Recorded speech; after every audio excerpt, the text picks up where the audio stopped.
Hello there. This is Captain Dogstar. Welcome to the stream. Let's see, what do I want to do now? Well, first of all, I have FS2 crew going at the moment. It's doing its preliminary cockpit preparation flow. Just like yesterday, I am at Geneva Airport. Ground from cockpit. Are using, Go ahead. Confirm chocks in. British Airways. Chocks are in. Roger. Airbus A320 today. We're flying to London Heathrow Airport. Now, I got some of my cockpit flows done. Just going to finish off doing the MCDU. See if I can get any 80s at the moment. Company message already. No information. Okay. Interesting. That's okay. We just get 80s directly from Active Sky. Right. Let's double check the load sheet. The preliminary load sheet. Let's bring this in here. Let's make this a bit bigger so you can see. So,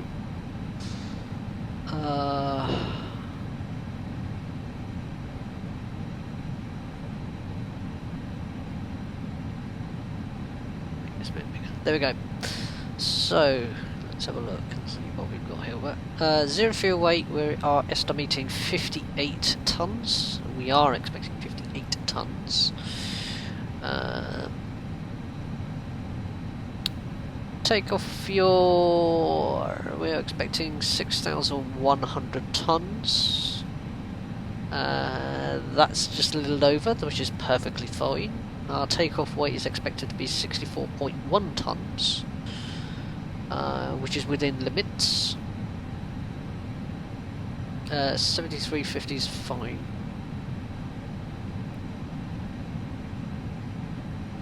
Trip fuel today is 2910, which is okay. Landing weight's expected to be 61.19. Again, that's within limits. Underload of 3 tons, which is fine. Which means that our, let's see, our takeoff weight is 64. Maximum landing weight is 64.5. We are under our landing weight, so we can basically return back to the airport without having to dump fuel. Passengers today is 156. Zero fuel weight 31.7. Takeoff zero fuel weight. Takeoff CG is going to be 30.6. That's the seating arrangements: 51, 59, and 46. Weight adjustment, room for blah blah blah, that's fine. Pantry, yeah, I'm quite happy, so I accept that. So that's that one. The initialization is done. I'm just going to do a request on the wind while I wait for that. Zero fuel weight again, what was it?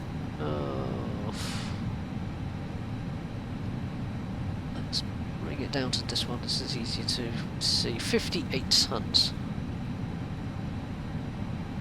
0. And what was the CG again?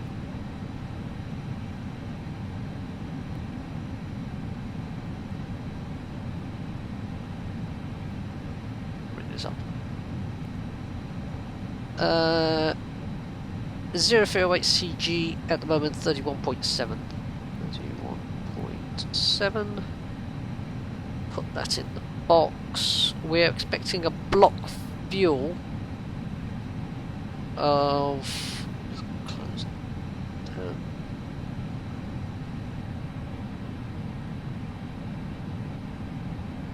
What was it again? 63, wasn't it?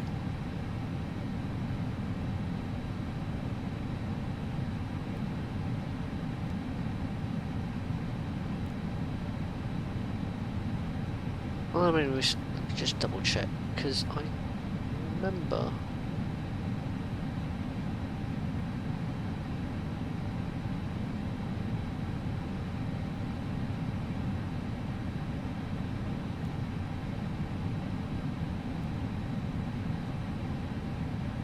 Yeah, 6.3 tons. So 6.3 tons.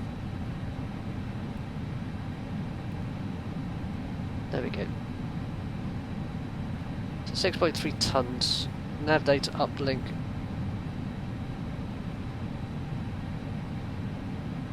It's still requesting.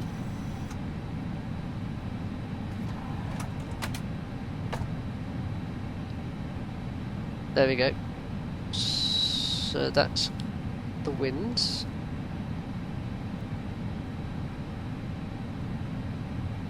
Don't have a trip win at the moment.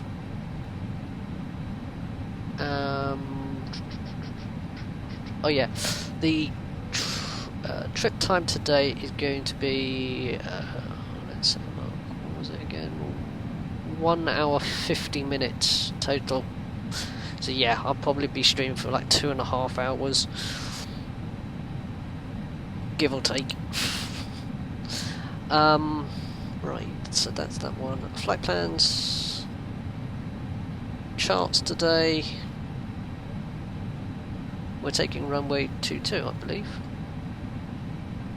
Always check the weather. Weather, LSGG, Meta.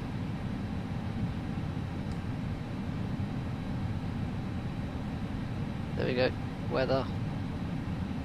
So, 240 at 5. Temperatures 23, QNH 1014, 1014, no significant weather. So yeah, we'll be taking runway 22. Let's open the charts. First of all, let's get the airport. Secondly, let's get the stand. We are, by the way, on stand 3-4 here. Which is where we are.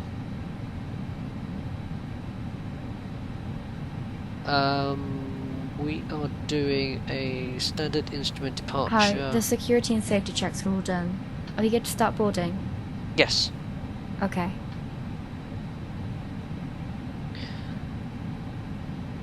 And while I do that, while that's actually happening, boarding request.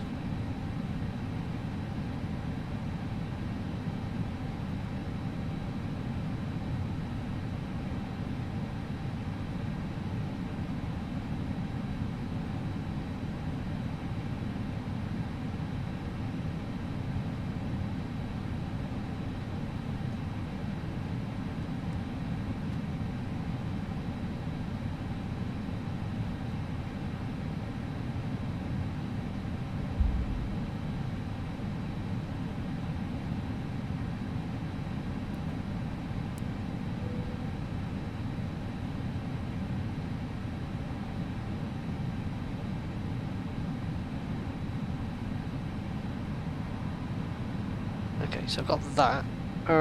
Let me think. What else have I got?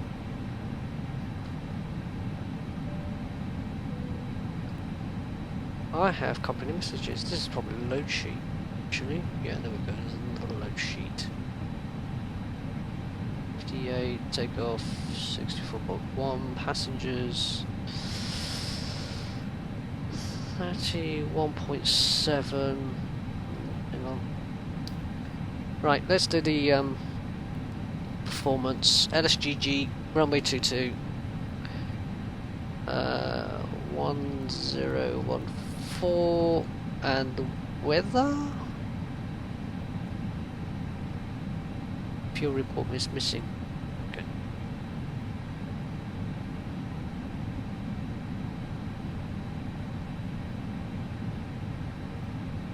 There we go. That's that one, and the weather again was 23. And then the load sheet estimated takeoff weight is going to be 64.14. 64.1, sorry. Takeoff CG 30.7.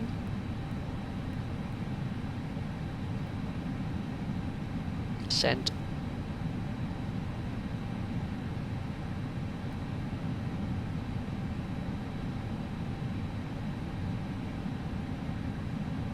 You see menu, and while we do, well, that's. Oh, hang on. Set print.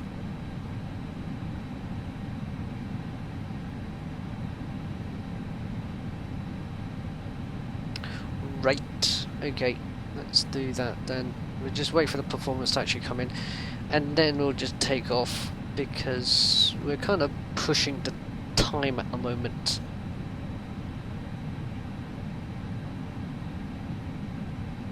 Oh, hello, Deagle. Yes, this is my return flight from Geneva to London Heathrow, and the flight time is 1 hour 50. I don't know if I'm going to just play some music and just go silent. I want to see how it goes. In the meantime, one thing I'm going to do is... I've just seen the performance on the A cars. Also switch on. Start the APU. How many minutes? So we've got 17 minutes to go. Actually, while I've got that, one thing I'm going to do is I'm just going to set up the performance. No dark sub 2 marks as you cancel prime. Well, I'm not surprised. High altitude landing button is the Windows button. Okay, fair enough. You know, ever since he unmodded me, I've not actually gone back to subscribing to Dark. And the funny thing is, I got a message saying from Twitch saying about that founder status. Well, because I subscribed at the time when he got the subscriber notification side of things. I am actually technically a founder, but because I have not subscribed again, I am not getting the icon on his stream, which is interesting. I actually subscribed to another Twitch streamer who is just as worthy and just as interesting. In fact, he's just as better when it comes to flight simulation than me. Although he has the advantage of being an actual pilot, so that actually gives it the game away. Yeah, better subscribe to something more active. Which is a bit of an understatement, I have to honestly say. Right, performance. NSGG, runway 22, winds 1 knot headwind, which is fine. Runway is dry, temperature 23, anti-ice off, QNH is 1014, packs on takeoff. Let's close that down for us. Performance. Right. We're doing a flat 1 plus F with a trim down 0.5 and the V1 speeds is 148 150 151. Transitions okay. Thrust reduction and thrust acceleration 2370 2370. Engine out is 2170, that's 800 feet lower than that. I hope the math is correct. Oh, and flex departure is going to be 65 degrees. So, flex to temp basically means what we're doing is we're putting into the engine computer and say, okay, right. this is the temperature outside, which is 23 degrees centigrade at Geneva. Now, let's assume that the outside temperature is not 23. Let's assume it's 65 degrees centigrade. Now, what that does is it actually decreases the amount of power you actually get into the engine. And you're wondering, why would we want to do that sort of thing? Well, the reason why we will want to do that sort of thing is simple. We actually want to preserve the life of the aircraft engines. So that is the main reason why we put what is called a flexible temperature, or derated temperature, as the Boeing aircraft would actually describe it as. And it literally is just to preserve the aircraft engine's life. There is still sufficient thrust to do the takeoff. We're just dialing back the amount of available maximum thrust that is available, that we can actually use. So that's the reason why we do that. Let's make sure everything. Yep, end of performance. Right. And what I need to do is on this particular screen, I need to put the same figures into here, because as I have said before, what happens is FSD crew will use these figures as part of the checklist, and it will recall the information back to me. It will also use the information that's actually in here to make sure that I'm actually doing things correctly. So for example, the transition altitude, it will actually tell me, okay, transition altitude. Thrust reduction, it will actually tell me to do thrust reduction as well. It will actually sometimes do prompts to it.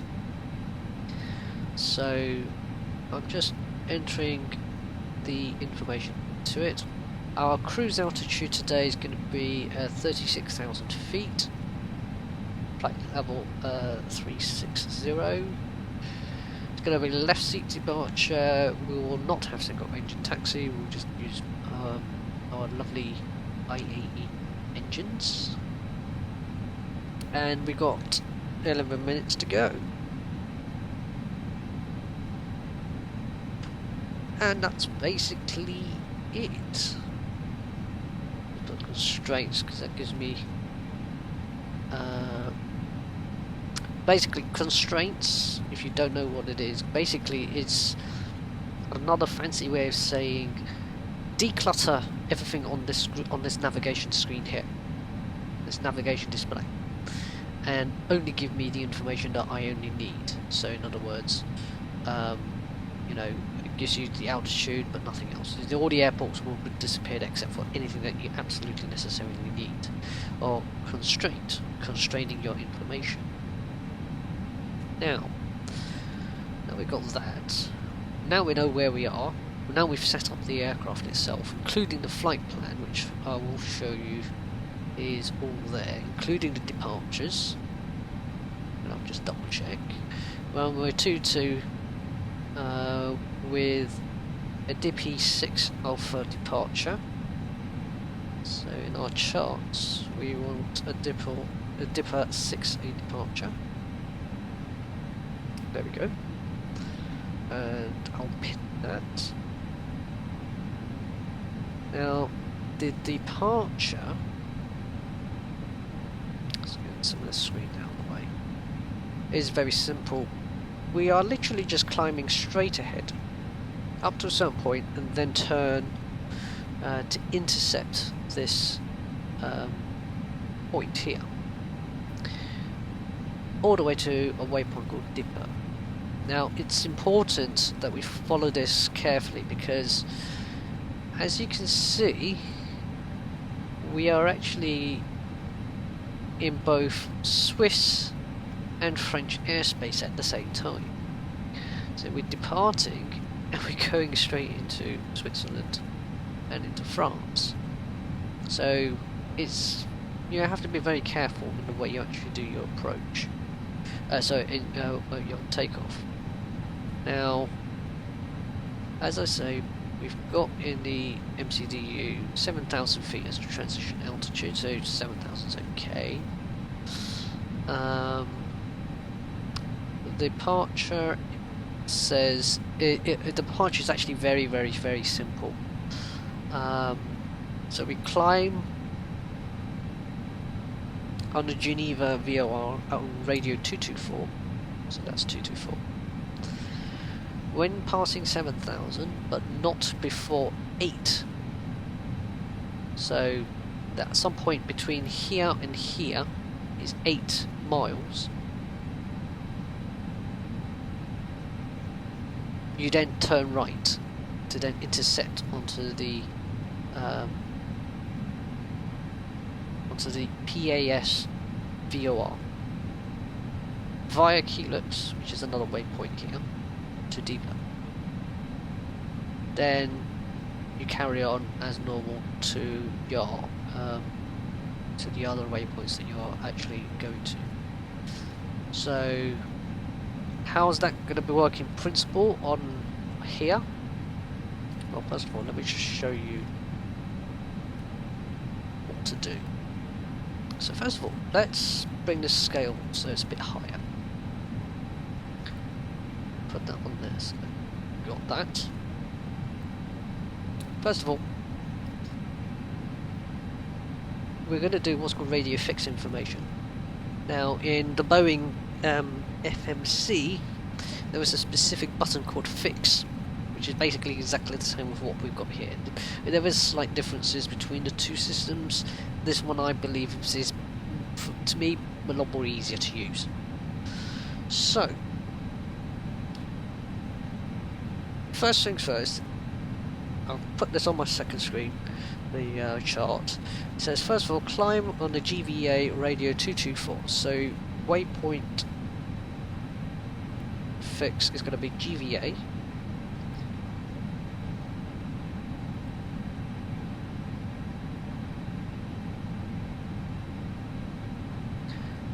Radio 224.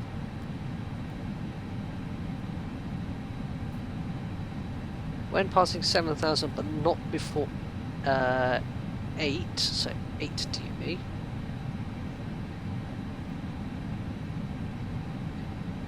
So we've got a ring here. So you can see, now what we do is we've got 224, and we've got 8 DME from Geneva VOR. So at some point between here and somewhere around here, we have to be above 7,000 feet and not before 8. So even if we get to 7,000 feet at PAS, we cannot actually get to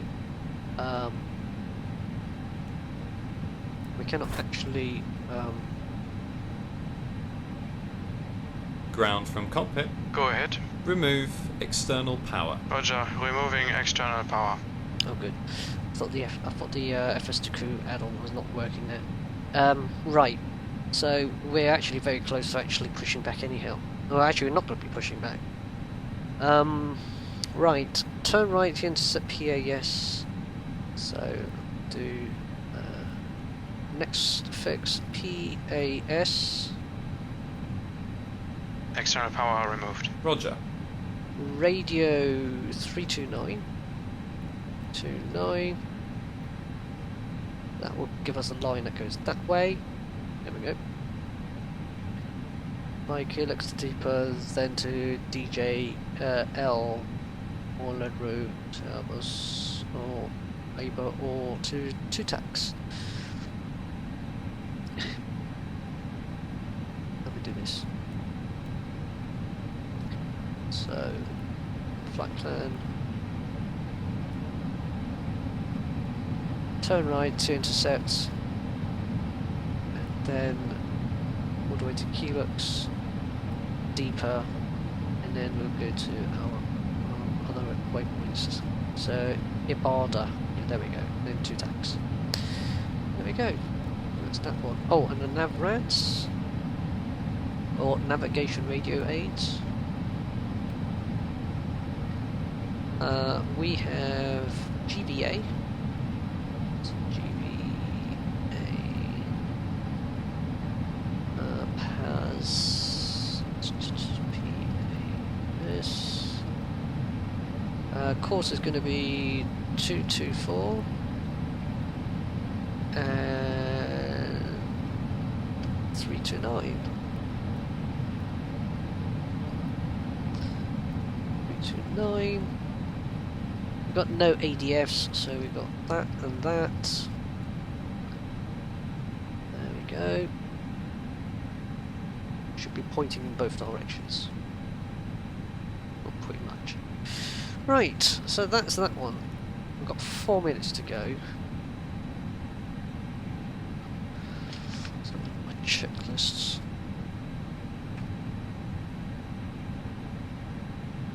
So that's that one. Flight directors are on dash dot 36,000 dot dash dash. Right, so that's okay. So that's everything set up on the autopilot side. I'll wait for the cabin crew to tell me that they've finished boarding. Then I will do the before start checklist.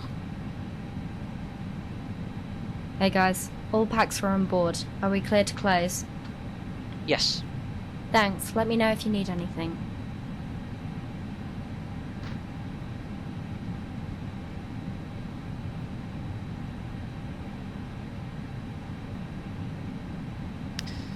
Okay.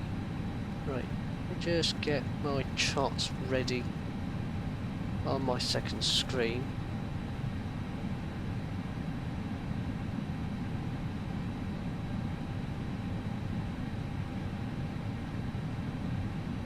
There we go, and I've got chat as well. And hello, Robbie. Nice to see you.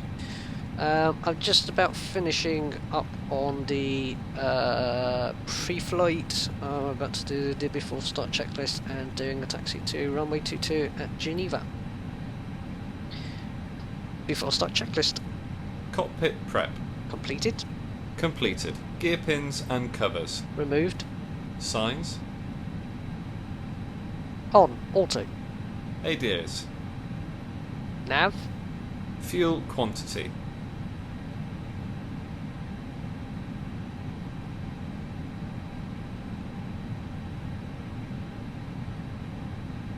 6,300 kilograms. Takeoff data. Set. Baro ref. QNH 1014 set. 1014 set. Down to the line.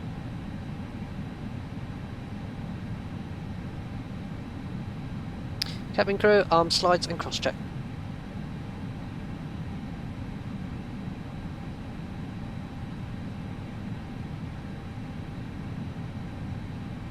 I'm not quite got the Cabin crew, doors to automatic and cross-check. oh, there we go. It is actually working. Yes, I didn't get the full voice pack for the FSL working because Ladies and gentlemen, I we are did now an going to brief you on immediate. the safety procedures of this aircraft. We ask you to remove your personal headphones until the end of the safety brief. All handheld devices, including mobile phones, must now be in flight safe mode or switched off, held securely or placed into a pocket. Larger devices, including laptops, must now be Oh, switched off I and still stowed have away that bug. I'm safely. going to have to figure As it a out reminder, next time. smoking is not permitted at any time whilst on board. If you do have any questions, please ask a member of your cabin crew. Let me just check something. Where is it? Where is it? Where is it? Not that one, not that one. Sounds. Hello. We'll now demonstrate the safety features on this aircraft. No, not. Please pay attention, as these may differ from an aircraft that you've flown on before. Classic. That was really good. I think I would have done it like that actually. Yeah, right. The name's G. Chubadi G. No, I mean, I was doing James Bond Yeah, I got that. because you're in it. Aren't Okay, you? never I mind. have it. That should not be. Hand baggage should not block That the should aisles not or actually exit. be It must be working. put under That the should seat in actually front just switch or off, in but it's the overhead not. locker. So Please place there was a bit of a items in the bug. locker carefully, as they may I'll fall down figure that out into at some someone. point. I'm Right, feeling taken never mind. and Let's just disturbed. push back because I'm getting a bit late. And you are Below the line. Windows Joanna and Lumele. doors. Joanna. Closed. Joanna. Right, okay. Closed. This is a Beacon. very important scene because you've got to handle some props. You On. done prop work before? Thrust levers. Yeah. You have? Okay. Action. All exits are clearly marked Idle. and are being pointed out to Parking you now brake. by our gorgeous cabin crew. Set. You've Before done start prop work before, I checklist can see you complete. have. Very impressed with you. Keep impressing me. Opening the doors automatically inflates the evacuation slides. High-heeled Starting shoes engine must 2. be taken off, as they may tear the slide. Don't worry, you'll all still look absolutely fabulous without them. Is that strictly necessary? Yeah, I mean, otherwise people won't know who you are. I'm actually a model myself. Oh, really? What kind of modelling? Plus size male modeling, actually.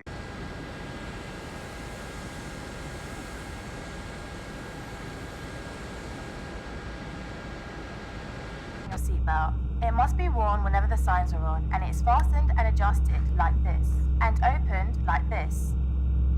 Brilliant. That's it. Okay? Let's get a selfie. Come on. Right now? Come on, let's get a selfie. I mean, normally I'll be on the other side. No, this is my best side, so we should probably just stick with that. But let's see your smouldering face. Let's see your smizing. Be intimidating. Okay, you're right. Yeah? Okay. A bit up, like here. Yeah. Just Yeah. let the bro do it. Just maybe more towards the light. Like, you have to, there you go, light it. Yeah, I'll give you some tips. You're not that good. Mine is better. Look. If the cabin air supply fails, oxygen will be provided. Masks like this will appear automatically. Stay in your seats and pull the mask towards you.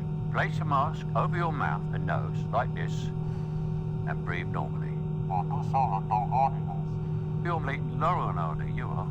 What I need from you is a little bit of more oomph. Let's go. Your life jacket is underneath or beside your seat. If required, please remove the jacket from its container and pull it over your head. Don't stop now. Come on, come on. And please do not inflate your life jacket until you've left the aircraft. Starting engine 1. Check. Yeah, too much. You spoiled it. Before takeoff, please ensure your seat is in the upright position with armrest down and your table is folded away. If seated by a window, please ensure the blind is open or it is set to clear. See, there we go. That's more your level. Well done. Guys, director is parched. Where is my coffee? Oh, there we go. Thank you, darling. Cappuccino, yeah? 4 sugars? Actually, I've come to read for the audition. The tea lady wants to audition. I've got 3 BAFTAs, actually. Smoking is not permitted anywhere whilst on board, and this includes the washrooms, which are fitted with smoke detectors. Using e-cigarettes is not allowed either. Okay? Huh? Oh, to be honest, I haven't listened to a word you said. This coffee is disgusting. Do you know what? You're a really rude little man with a horrible ponytail, and that's my coffee. It's a nice ponytail. These engines take a while In the to spool unlikely up. event of an emergency landing, you'll be told to adopt this protective brace position. If you have any questions, please ask your cabin crew. I was just wondering, Naomi, has there ever been an Asian Bond? And now, the reason this is so close to our hearts. Naomi, Fade over all. to you. You'll also find the Flying Start donation envelope in your seat area, and it would be wonderful if you've got any spare change in any currency, if you could find it, take it out, and put it in the envelope. On behalf of British Airways, Comic Relief, and Flying Start, Thank you for your attention and your kind donations. Every penny of which will help children all over the world living really tough lives. If you have any questions, or you can't find your safety card, or if you've mislaid your magical Flying Start envelope, Please ask one of your cabin crew members. And have a good flight.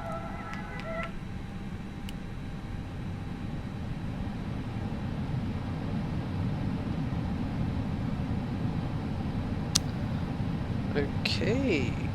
Now we've got 2 good engine starts, and we're going to do no pushback. We're just going to taxi a little bit ahead, turn right, all the way down to Alpha's 22, onto the runway, take off, and then follow the SID.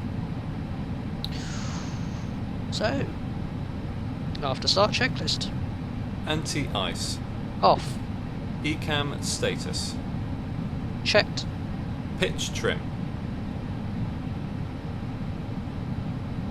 32% set. Rudder trim. 0.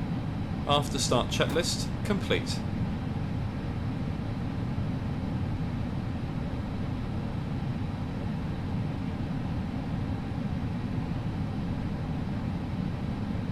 Okay, just get my controls set up on my table.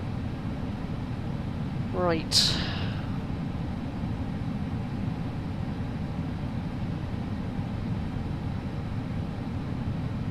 go, my head tracker's on. Oh. Flight controls check. Ready. Full up. Full down. Neutral. Full left. Full right. Neutral. Rudders. With you. Full left. Full right. Neutral. Brake check. Pressure 0. Clear left side. Clear right side. Check. Exit lights on.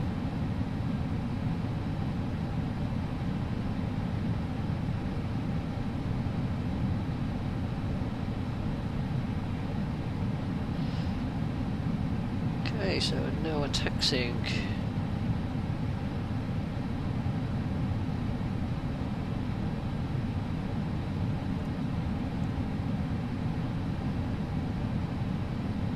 I'm hoping I don't boo-boo up the takeoff like I did yesterday.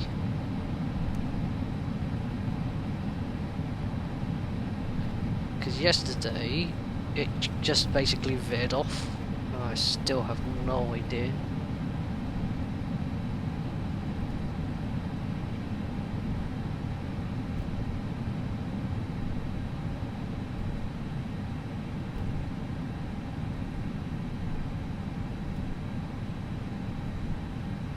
Takeoff config's already done, so that's good.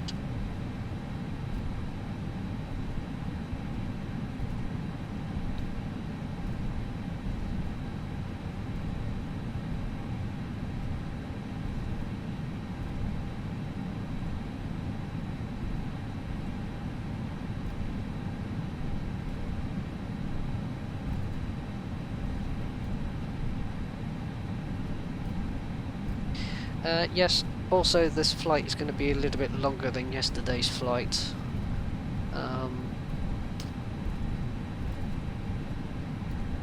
Mind you, I kind of now have kind of gone into a brain fade when it comes to talking about something on stream for like almost 2 hours. I typically just prefer to put the Thank you, music cabin on. crew. Seats for takeoff, please.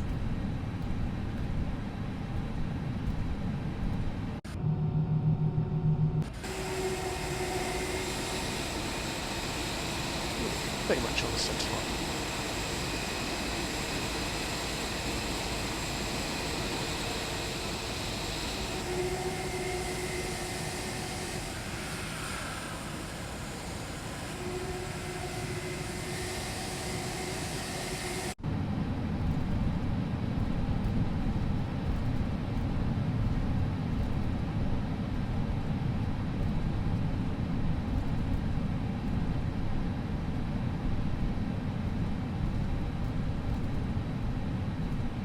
Where did these cones come from?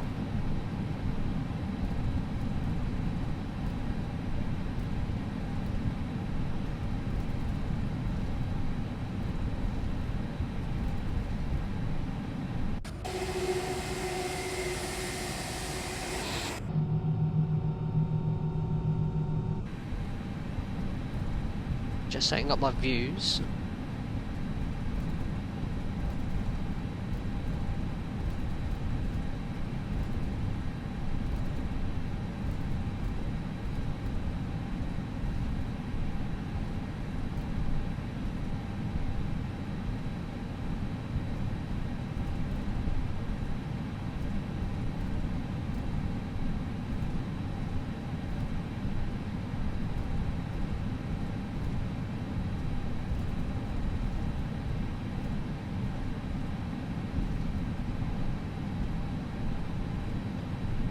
Before takeoff checklist.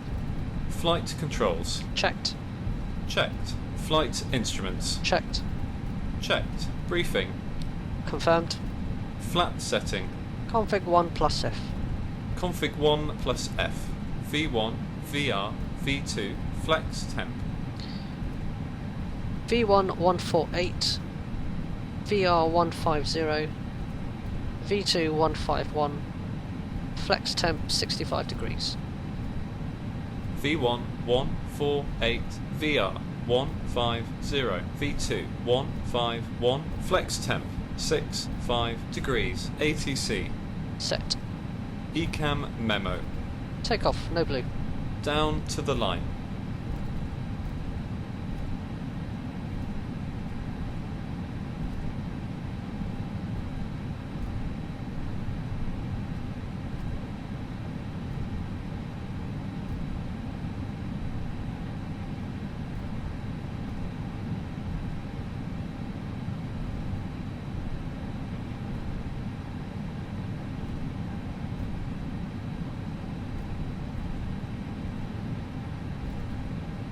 Take off light.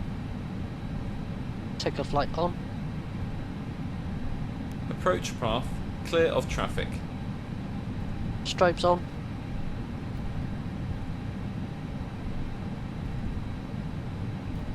Cabin crew, be seated for takeoff.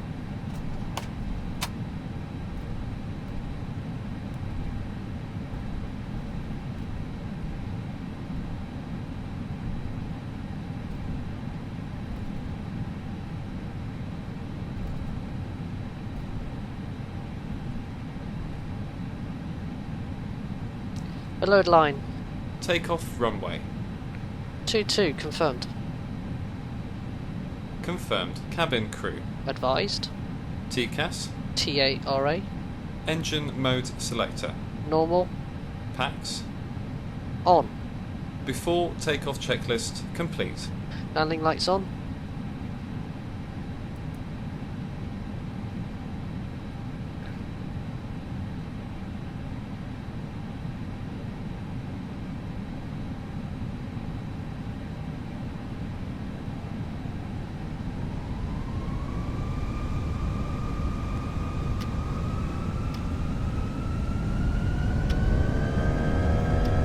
And flex SRS runway auto thrust blue. Checked. Takeoff. Check. Thrust set.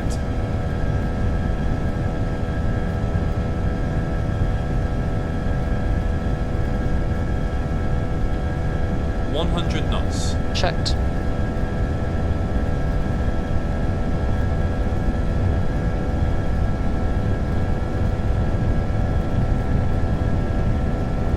V1 rotate.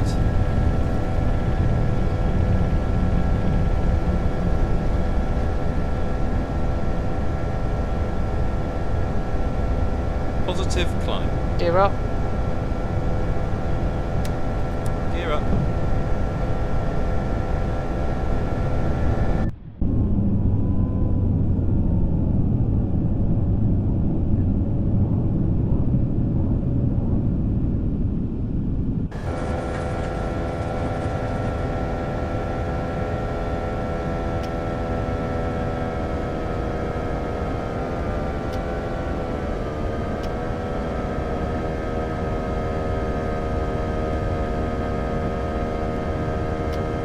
Well, a very good afternoon to you, ladies and gentlemen.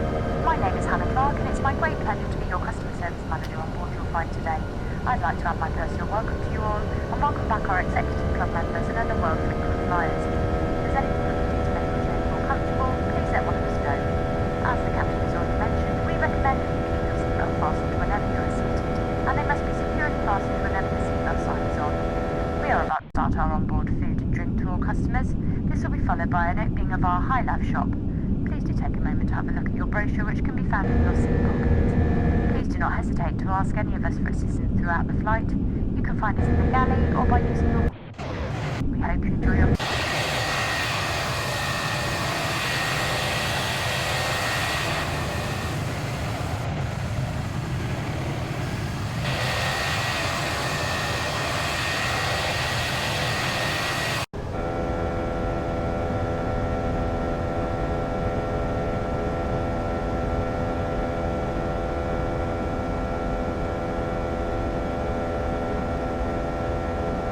Flaps 0. Speed checked. Flaps 0.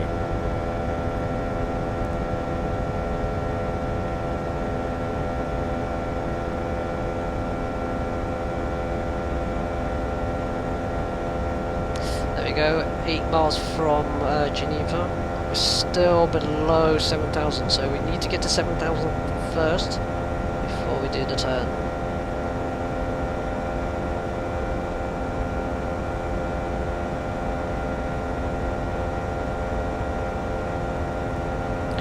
Still hand flying the aircraft.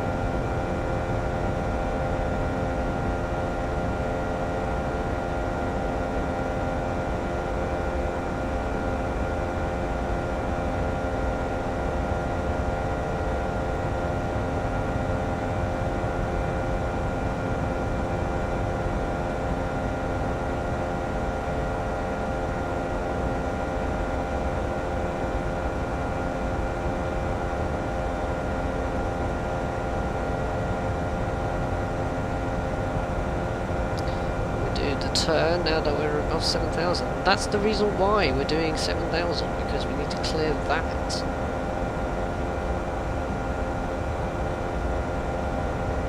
We need to maintain 250 knots as well.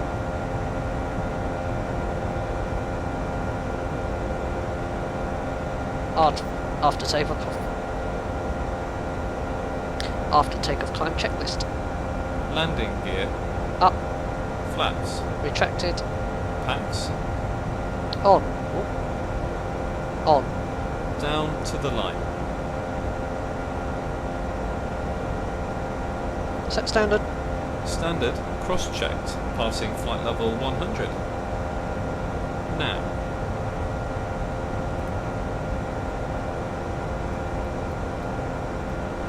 Confirm seatbelts off. Confirmed.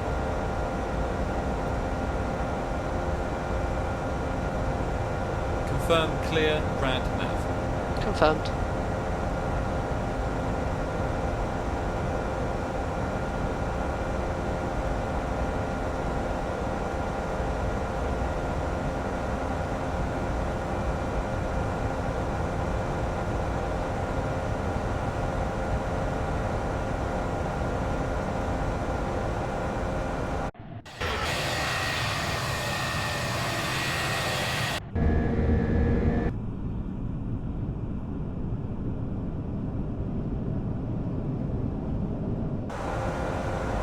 Confirm copy active to secondary.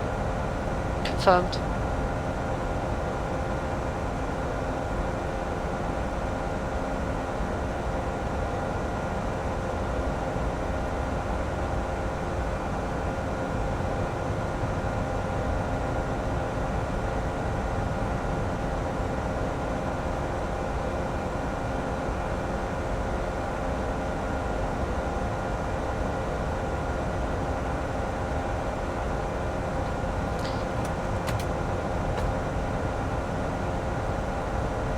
Below the line.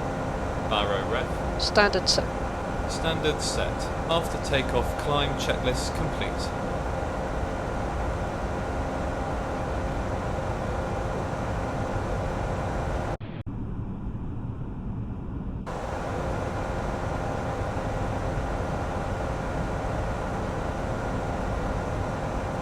I really like hand flying this. It's so much more intuitive to fly in this than using a yoke like in a Boeing.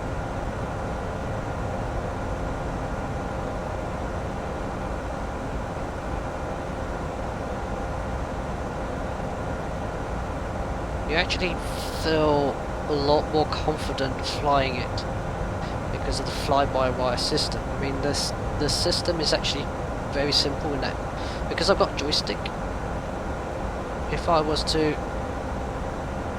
release, it will hold the pitch angle.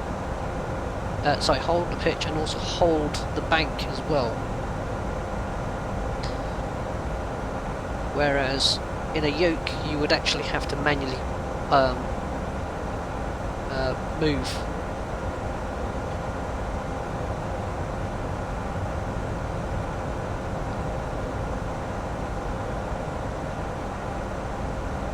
All I'm doing now is just making small adjustments.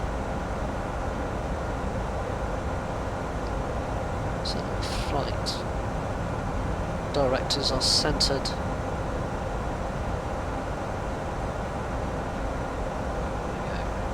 Almost there. Now, one tip when I was in the Air Cadets, when I was flying a Grob Tutor, is when you've got it in level flight, you always look to your left and then to your right, and if you can move your head from left to right, right to left, without having to go up or down, then you are in level flight, like I have done here.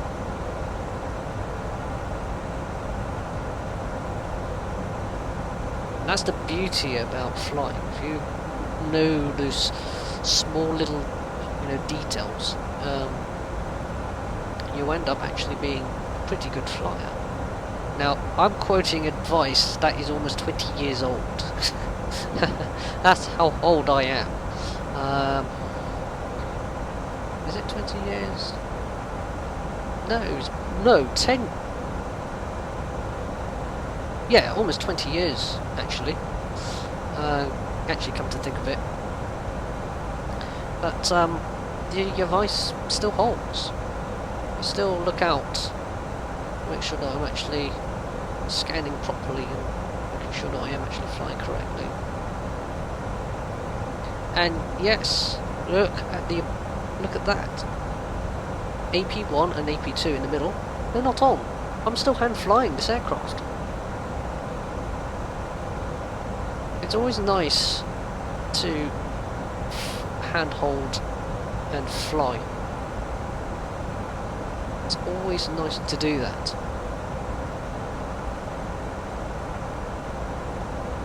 So anybody who does flight simulation, I always encourage people that take the time to fly the controls. Don't be aggressive, be simple, do small movements to it.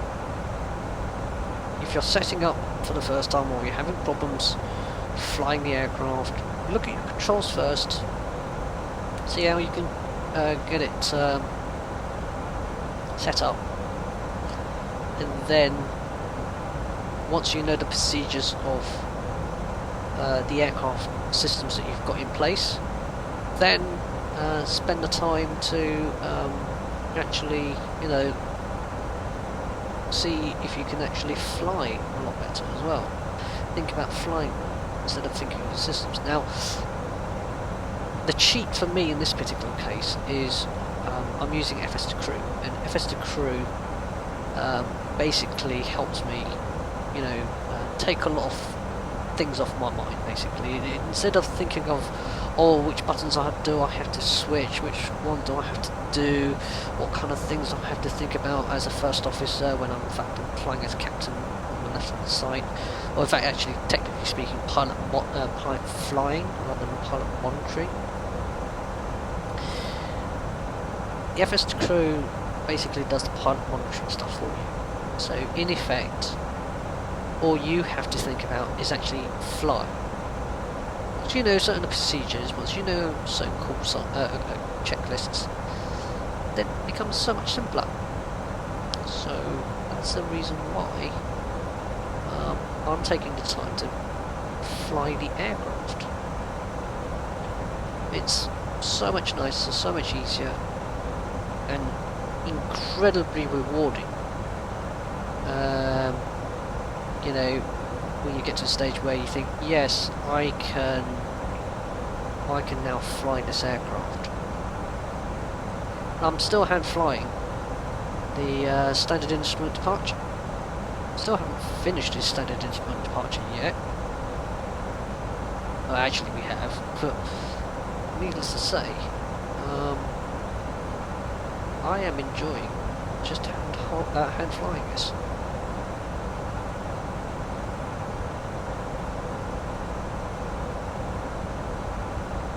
As I say, I'm just doing relatively small inputs,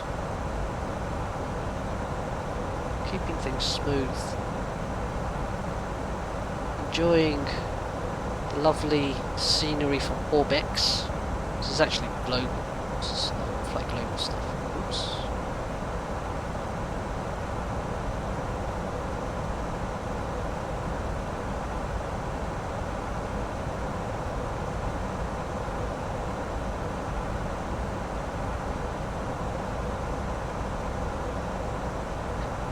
There we go.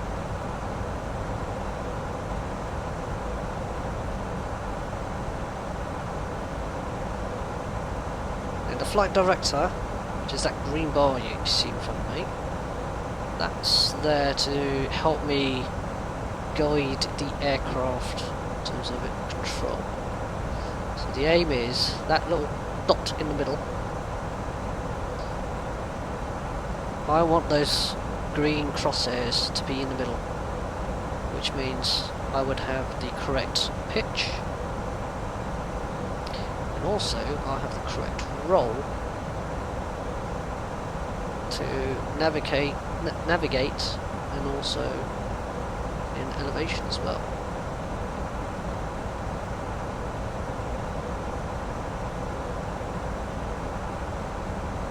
Whoops, a bit stuttered there.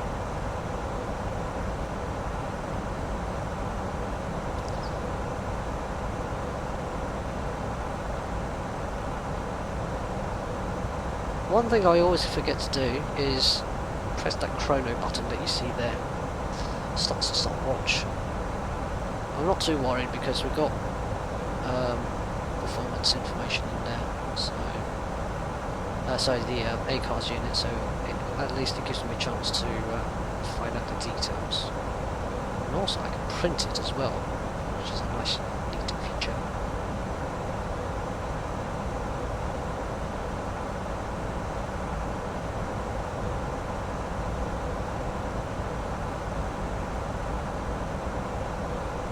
Optimum is flight level 360.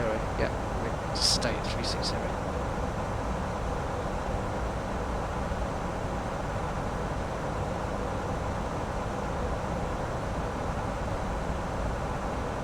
So, if you've got any questions, suggestions, or any other topics you would like me to talk about for this, like, hour-ish flight now,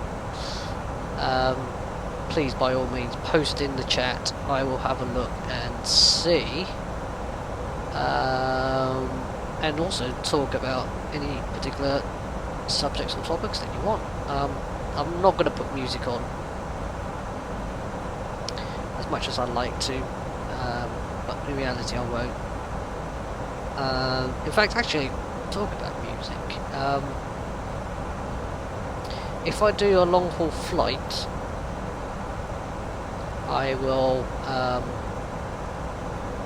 break the stream up into sort of segments between takeoffs and landings, and not the real life sort of like 13-hour sort of flight trips to it.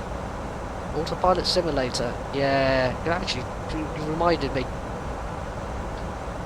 Autopilot 1 on.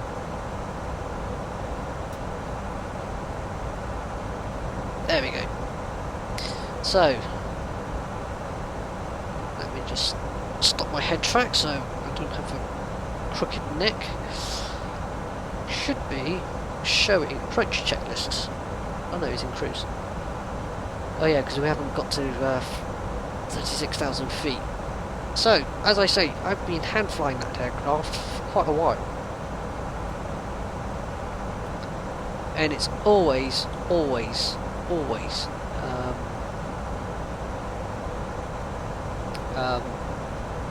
satisfying when you hand fly this aircraft. In fact, hand flying anything in Flight Simulator, to be honest, and doing it properly. Taking off on the runway, I didn't veer off like I did last time, so that was a good thing.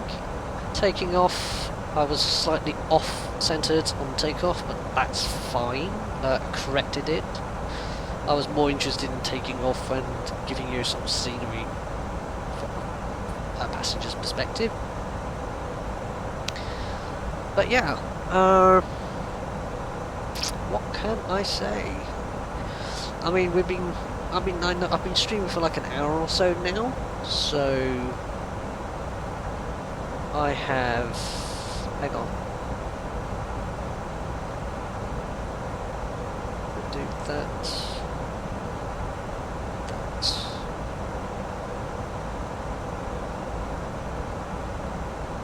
Hang on. There we go. So,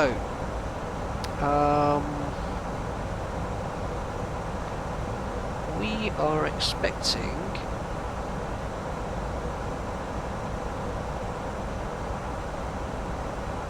let's have a look at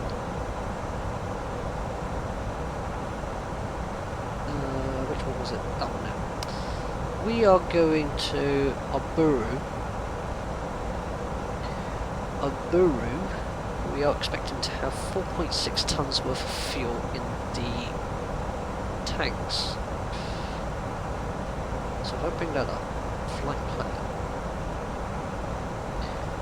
Next page. 4.6, I've got 5.1. So we've got quite a bit of fuel left. I deliberately overfueled the aircraft, mainly for the APU side of things. But basically, yeah.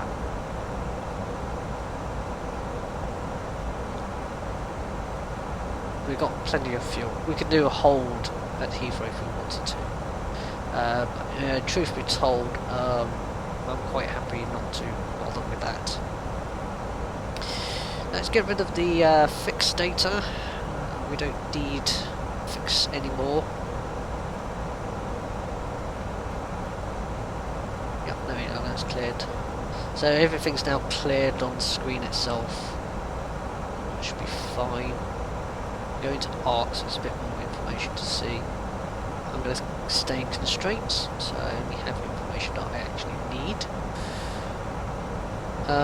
That blue arrow that you see there, that's going towards Shabby. That signifies where we expect it to be at our top of ascent. So that's when we reach flight level 360. Right. We are expected to arrive at Heathrow at 15:01 UTC. That's 16:01 UK time. This is actual UK time. What's my stream say? Time 14:50. Yeah, 14:15. Estimated time 14:53. So it's a little over half an hour. 45 minutes, which is fair. So yeah, I've got something like 45 minutes to actually 1,000 to go. Actually kill time about. So as I say, if there's a topic you will want me to talk about, or if there's something that you like to talk about, or anything that you want to put in as a comment or suggestions in the stream itself, I'm more than happy. Number one, though, in fact, there's two things I'd like to ask in the stream. Is number one, is the audio levels between my voice and the actual game sounds okay? And secondly, is the stream quality okay for 720p? Because that's the highest I can do. Recently, I've figured out that my upload speed's actually pretty good. Somehow have been increased. So I basically upped the stream bitrate from, I think it was 2,000 Cruising flight level 360, check. 100 to now 4,200, I think it is. So I just want to check to see if the quality of that's actually okay. I mean, I'm looking at a preview screen on Twitch here, and it actually looks okay. Screen looks a bit fuzzy, but that's expected from 720p being blown up to 1080p. So, yeah. If you are happy, I am happy. Right. Now the boring part. What to talk about when you have very few viewers what to talk about when you've got this sort of time to kill. So let's put some power lightings up in here and make our aircraft cockpit a little bit easier to see.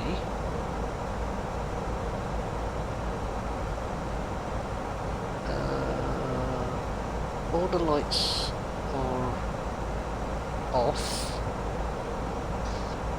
For anybody who's not used to looking at a panel like this, the important thing is Airbus has this what's called dark lights philosophy, or dark light principle, and the idea is that what you are doing is, if there's any lights that are actually on, except for these ones obviously, which are on these buttons, so say for example if I do that one there, that actually comes on, then there's something wrong. Or if you see that when it says fault on it, then there's something wrong. Now, if there's no lights, then the theory is there is nothing wrong. Deagle, yeah, nothing wrong with the feed, no pulsating fuzz. Of course I'm not going to have a pulsating fuzz. I'm not like Dark Eye, who actually has that problem, using variable bit rate for like months, for goodness sake. Even I can read instructions that says, please use constant bit rate. Constant bit rate works. It has always worked. It's great so that you don't have this horrible pulsating effect as if somebody's having a brain seizure. Yeah. Ranting over.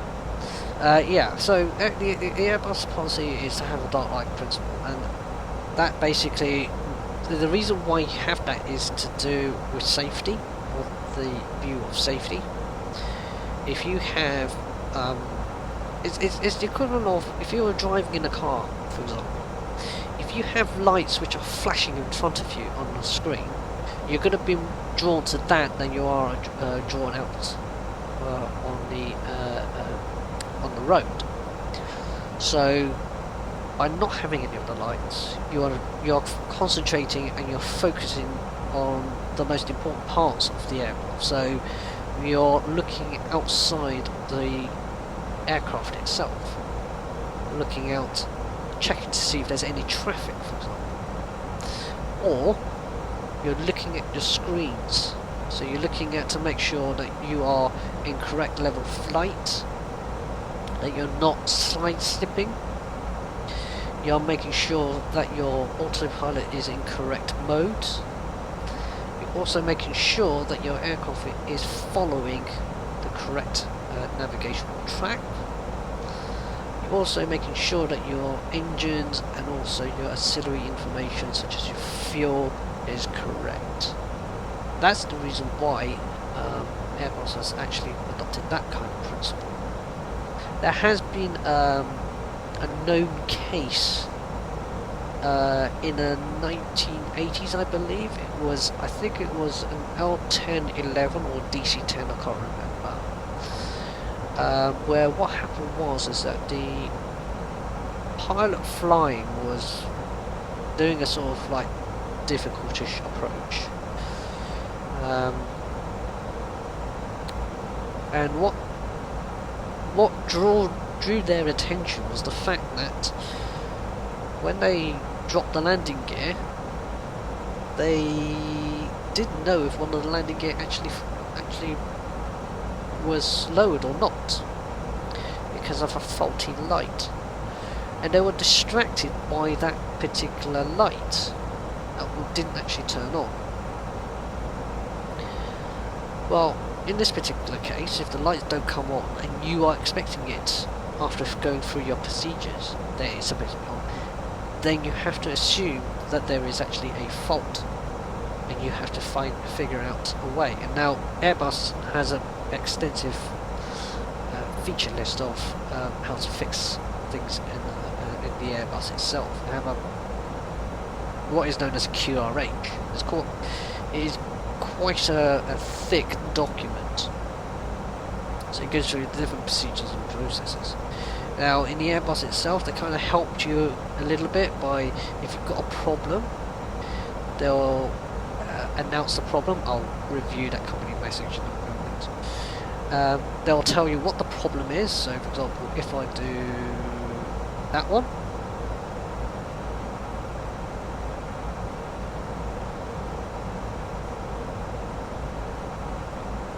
actually, let's make life easier.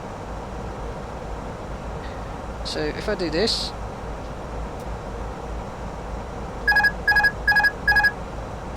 autopilot comes off, and you get a warning message that actually comes up. Autopilot on, autopilot 1 on.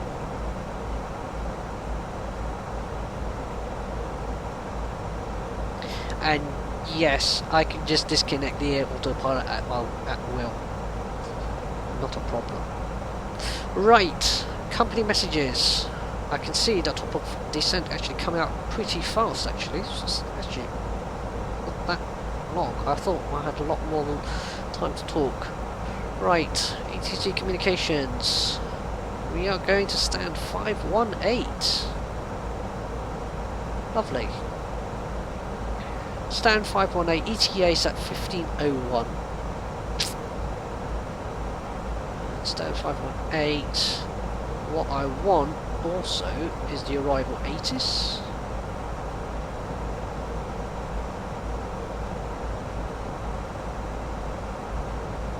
Let's hopefully get some information about arrival into Heathrow.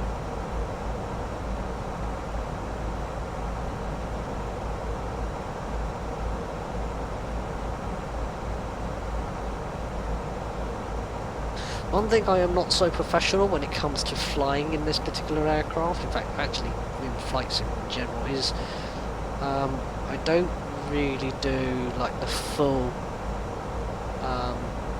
you know, check the flight plan, check the fuel figures, check to make sure all this. I generally, once I get into cruise, I generally just kind of like go to sleep, which is a very, very bad way of actually doing things. You should always have the time to monitor your aircraft, by the way.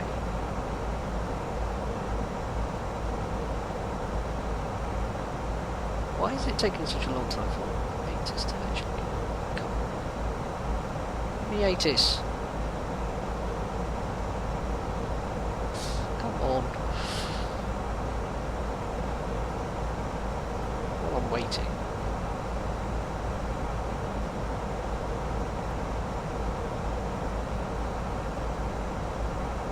Estimated fuel on board for Bright is 4.4.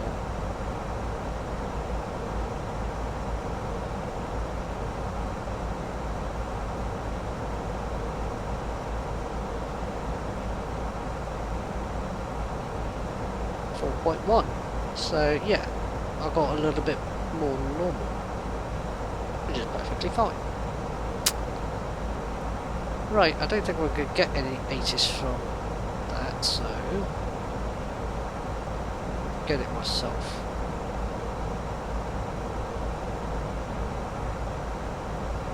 Weather at Heathrow. Let's see. Winds 100 degrees at 12 knots. Visibility is greater than 1,000 miles. Overcast at 1,000 feet. Temperature 14, dew point 12. QNH 1002. No significant weather advised. So there's no rain. It's a little bit overcast at 1,000 feet. And temperature is a little bit okay. The winds aren't too bad. And yes, I'm looking outside my actual window because I live in London, so I'm actually seeing the weather. And yes, I can see overcast cloud at 1,000 feet. Right, that's interesting. So, it's always good to have two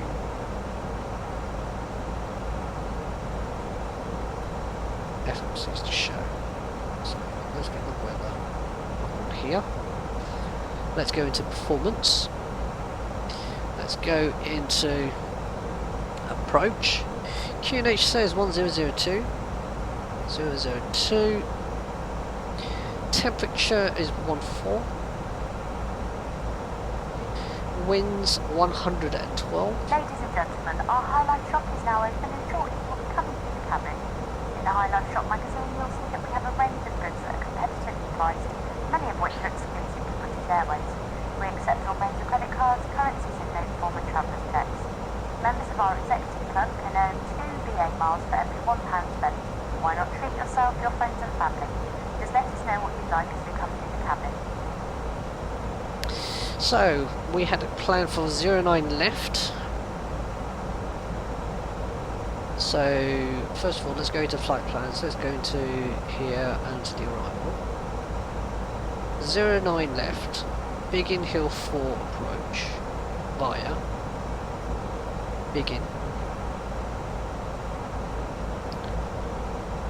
I always like to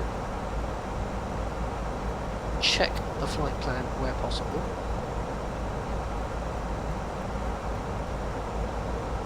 So Biggin.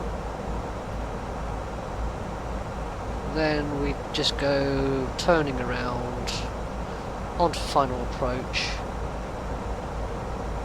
Heathrow. Land. Stand 518. Okay. So temporary insert into the MCDU, and let's get our charts ready as well. So let's open the charts list. Let's do the airport, taxiing, partners. Let's continue as well. We're going to go to 518, which is this one here. Standard terminal arrival, what was it again?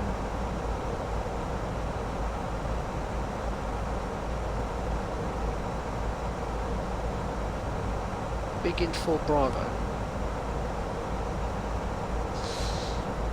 Biggin 4 Bravo. Arrival, pin that. Approach into Biggin. Approach 09 left. So when we arrive, we will be going all the way to Biggin Hill. Then from Biggin Hill, we're going to that approach. Biggin Hill. There we go. Then from Biggin Hill, follow this track all the way down here, turning left onto 09 left. Now, on an easterly runway, it's always the left-hand runway that is the landing runway. And the right-hand runway on the easterlies is always the takeoff ones. The reason why they do that is for noise abatement reasons. If it's a westerlies, they alternate between the two, mainly because of the fact that they don't want to have one side of the airport always noisier than the other side of the runway, because we've got lots of residential areas on the western side of Heathrow Airport, and that's the reason why there's this weird sort of S-shape, mainly for slowing down the aircraft, which would actually reduce the amount of engine noise that goes around, but also it tightens up the approach. What used to happen is that the aircraft used to come in, they used to fly in like this, then do a right hand turn or a left hand turn depending on where they are. Now they don't do that. They typically do this sort of S-shaped approach. ATC would often sort of say, you know what, I really don't care. They'll just approach them into the airport as far as they're concerned. If not, they will simply say just follow the SID and they'll SID start, and they will just actually do the approach as normal. In this case, it's just simple. You just get to the initial point, which is Biggin Hill, and then you work your way into it. Not a problem. Right. Let's put that onto one side, because what I need to do is I need to check a few things. There we go. Right, first things first, I'm going to dial in here 2,500 feet. I'll explain a little bit in a moment, but you'll understand why I'm going to do that.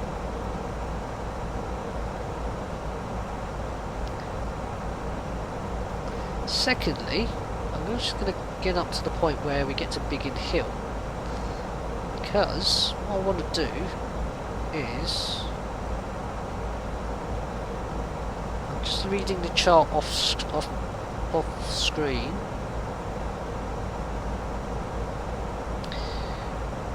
Expect periods of peak traffic, expect flight level 150.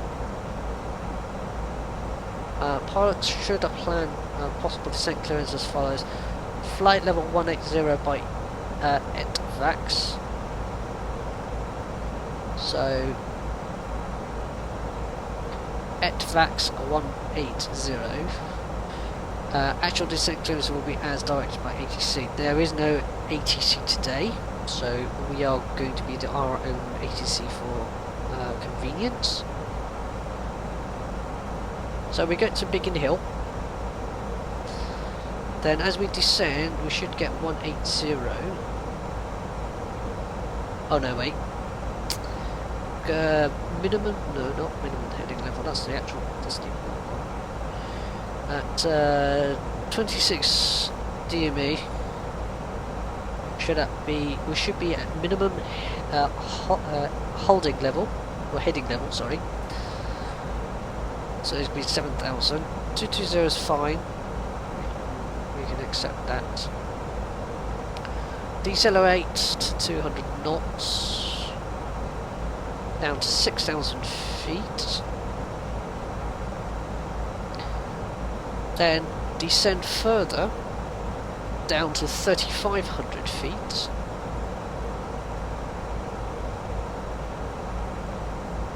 Or above. Then the intercept at 3,000 feet. And final approach fix at 2,500 feet. So that's very important. So for approach,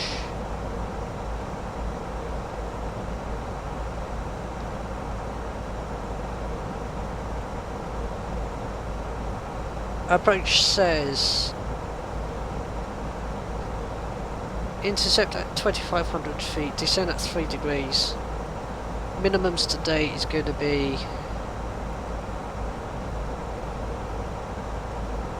279.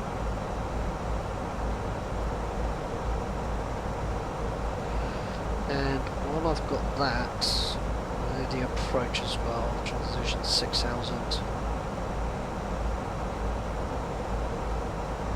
Final approach fix is going to be 1,400 feet. MDA is going to be, as I say, 279.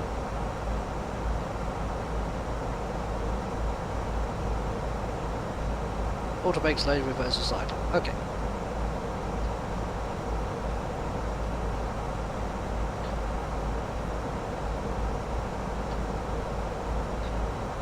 Are you ready for the approach brief? Ready. So the approach brief is going to be very simple. We're going to... the weather today is not too bad. Runways in use is going to be 09 left. We do have some extra fuel of about a ton. We are now coming to our top of descent. The reason why... we'll sort that out in one minute. Transition altitude 6,000 feet. Altitude speed constraints I have mentioned. We're not going to do a hold today. Final approach fix is 1,400. 3 degree descent. We'll have minimums at 279 feet, which gives us 200 feet above the ground. Alternate considerations: if we have to do a missed approach, we will... Oh, hang on, before I finish... Descent now. I'll explain the 2500 feet button. Just give me a moment. Missed approach will be climb straight ahead when passing 1580 feet or 0 Checked. on the... or 0 on the ILS, whichever is later. Climb left track on heading 037 to 3000 feet. So missed approach altitude is going to be 3000 feet.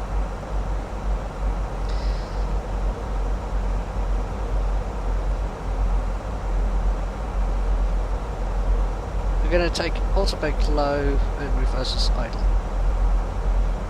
Any questions? No questions.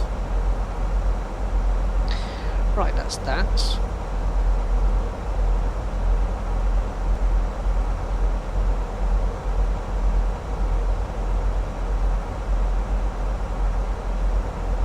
And I'm going to keep on that page. Now, I said to you before that I want to dial in 2500 feet. Now, the initial approach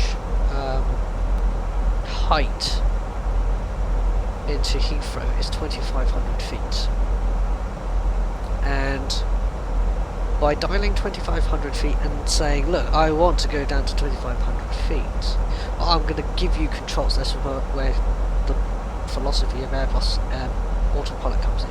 If I push something on the autopilot, I want the aircraft to decide for me the best way to actually engage that mode. So for example, in this case, I pushed on here 2500 feet. So I'm saying to the aircraft, okay, you decide for me how to descend down to 2500 feet, but please bear in mind we've got some constraints on the altitude. So it will say, okay, this dot here, I want to descend at a certain rate, at a certain speed, at a certain height, and I want to still go down to that level, but I'll let you decide how to actually get me down there based upon any restrictions. I can override it by pulling it to me. So the rule, the phrase is push to you, pull to me. So if I push to you, in other words, I push to the autopilot will have control. You tell it what you want, but the autopilot will do it for you.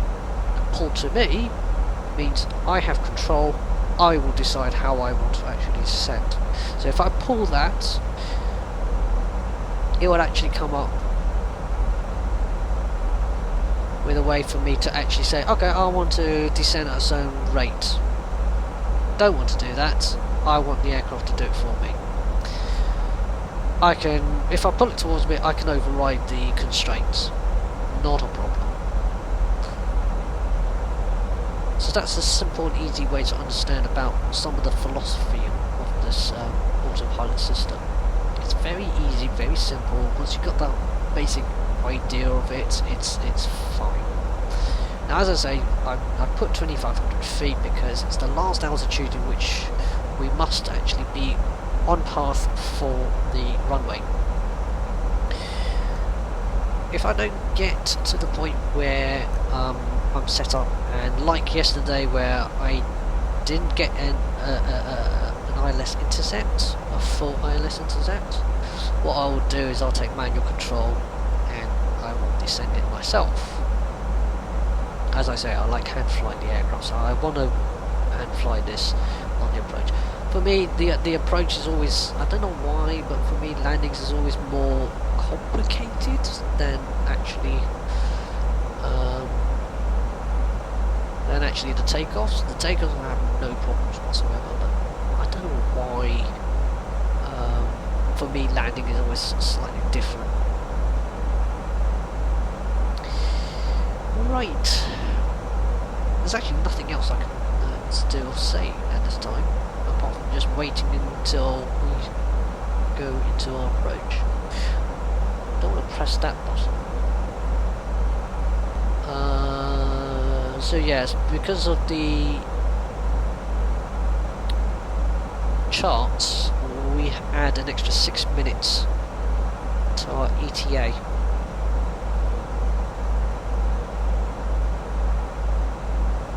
Which is fine. Wow, coffee's got cold.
So as I say, we're going to go towards a waypoint called Biggin Hill, turn left, then we do the actual approach into Heathrow itself. This is a very, very quick entry. Most pilots prefer to take the easterly approach anyhow, because it's actually a lot more simpler, but taking the westerlies is always the nicer ones to take, simply because it's more scenic. However, for me, that kind of kills my frame rate, because Heathrow is notoriously frame savvy when it comes to flying into Flight Simulator.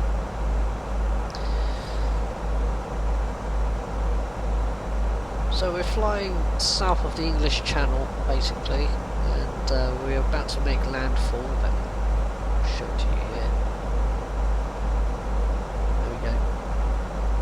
So we are on a slight angle at the moment, so north is that way. Dover is here.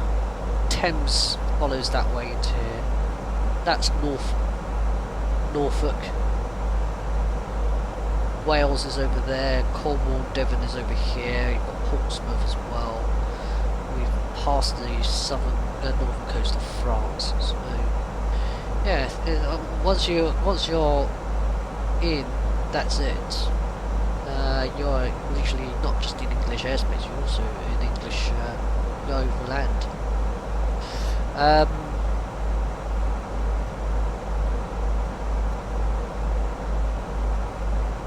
Right, ETFAX, we need to be at flight level 180, hence the reason why there's this sort of magenta sort of line that actually goes towards it. This must reach that at flight level 180 and below. I believe that's the case, it should be.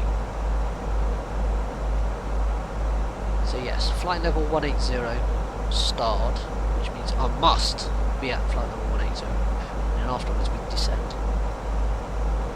Just checking to see what sort of speeds have we got.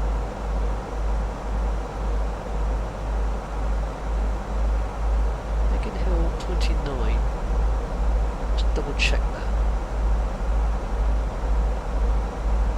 That's a bit fast, so what I'm going to do is I'm going to do 180.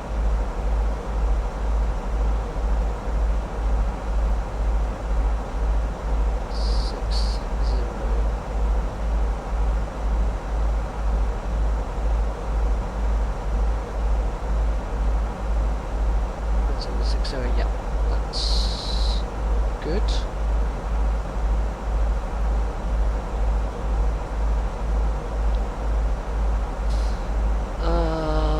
GWS you see then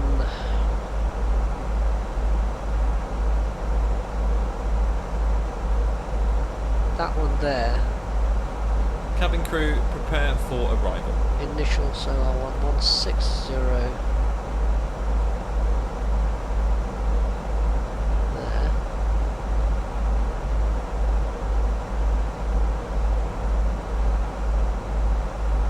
Insert that. Yeah. So that should give me the appropriate speed. So what I want to do is, I'll show you the chart. I want to slow to 180 here. When I get to here, I want to get to 160 to 4 DME, which is typical for Heathrow approach. They typically ask you to reduce speed, then to reduce speed to 160, then when you get to 4 DME, then you get to your approach speed, and then you land. Talk about approach speeds. Approach speed is going to be 137. So 137. So 142 is going to be our approach. Now, the reason why I put 5 degrees more is standard. If you go to 137, if you have fluctuations in airspeed, you're going to find yourself in a situation where you are. You could end up in a stall situation. You don't want that. So we add a bit of extra speed to it.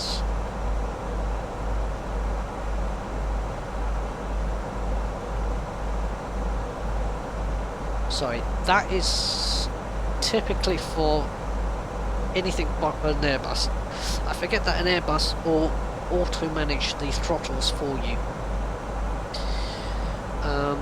Unlike in a Boeing where, say for example, these throttles will automatically move up and down for you in representation of where the actual thrust is, in an Airbus you don't get that. It's all electronically managed, so there's no need. You leave it in what is known as the climb position, and the throttles will automatically do the speed and thrust for you.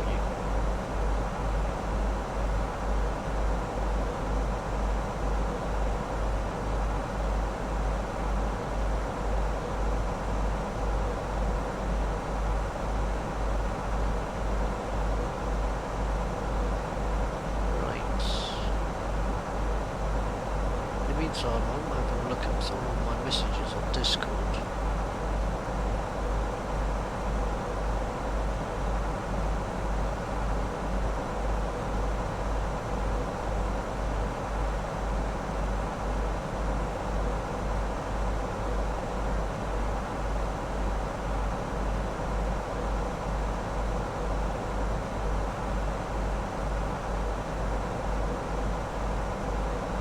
As before, what I'll do is after the stream I'll upload it to YouTube.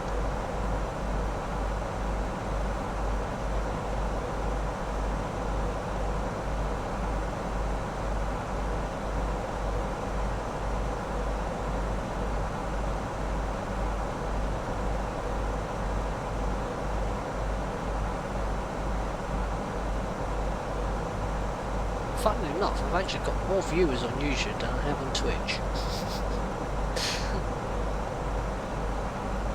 It does have irony. Right. Oh dear. Got a bit of cloud outside.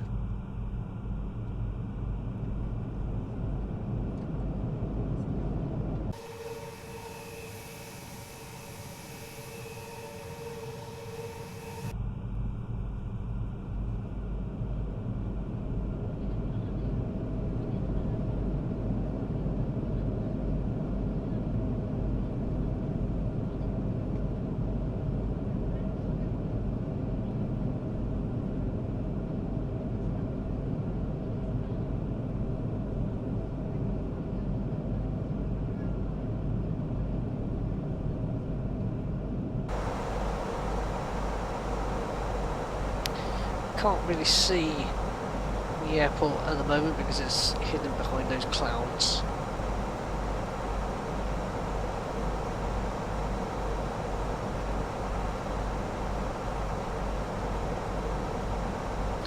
I also want to see if I can get some other airports to do. Let me think. I know I have San Francisco and JFK, so I can do that. I've done a test flight for that one, and that was like a 5-hour journey. Yay, what a load of fun. I can do one of the quickest ones, which is like Gatwick to Jersey, for example. Yep, Jersey's one.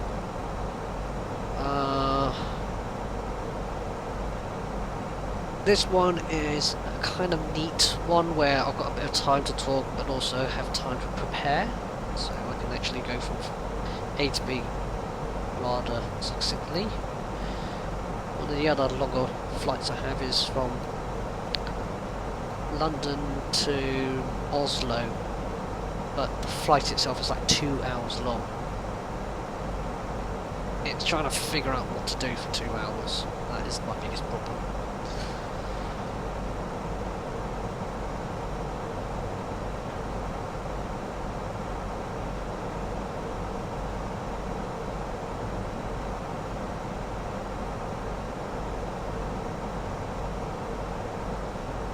Right.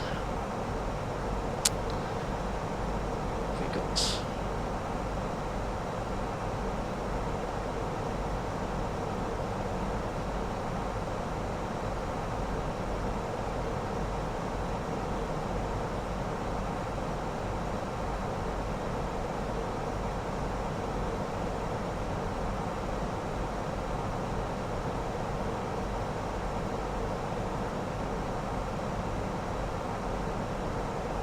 oops, I didn't want to do that. Right, now we're starting the actual approach into Heathrow.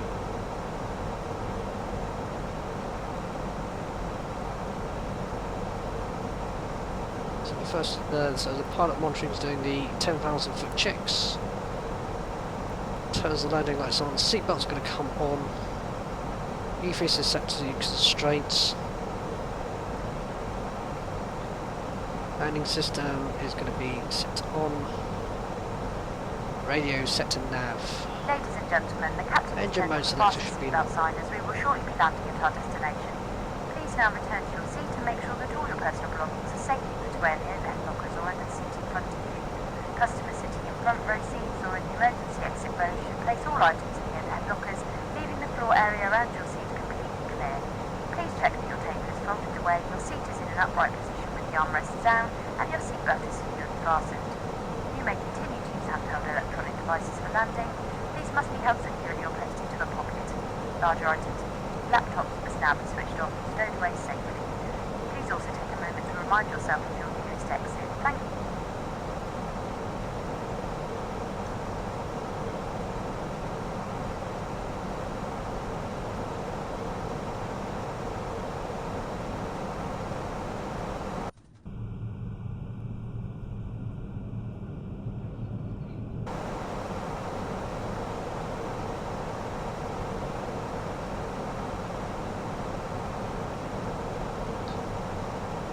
Do one more 80s check.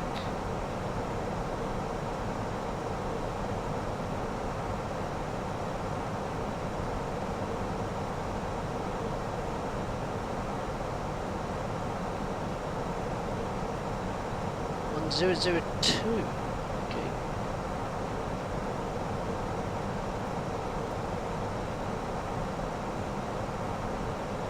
Yeah.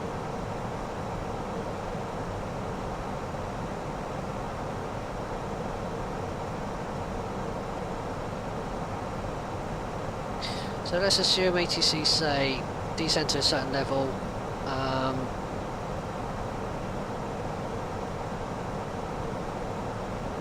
Yeah, no, I won't do that actually. Hang on.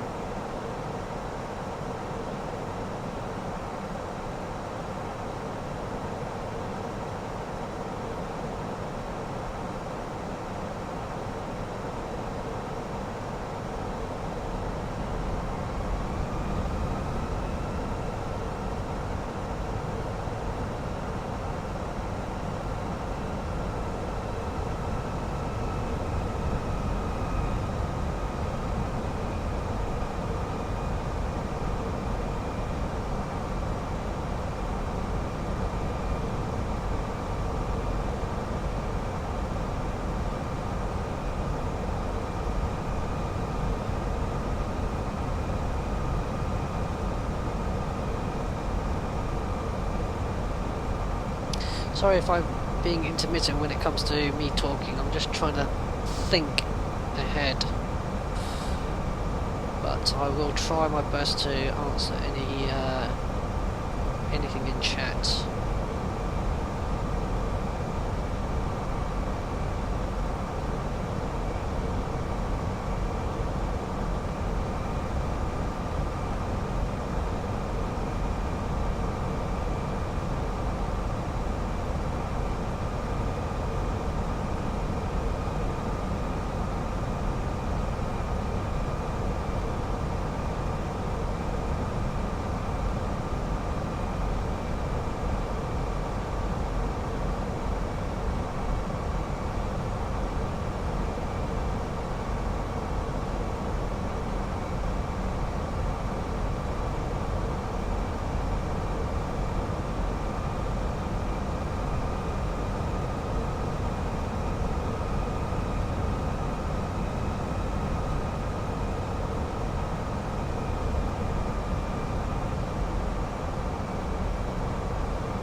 Flaps 1.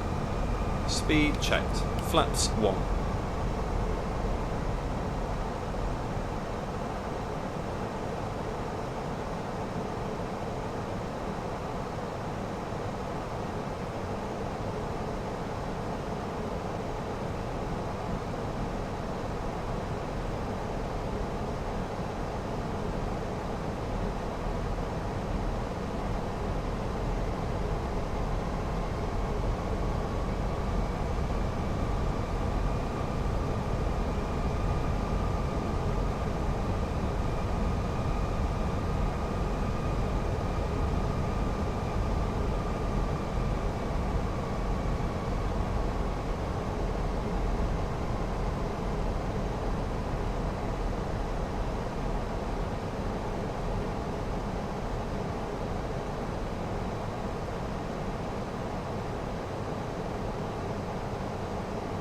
QNH 1002 set.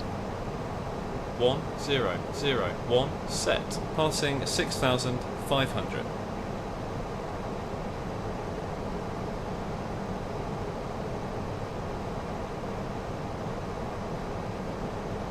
Now.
full approach.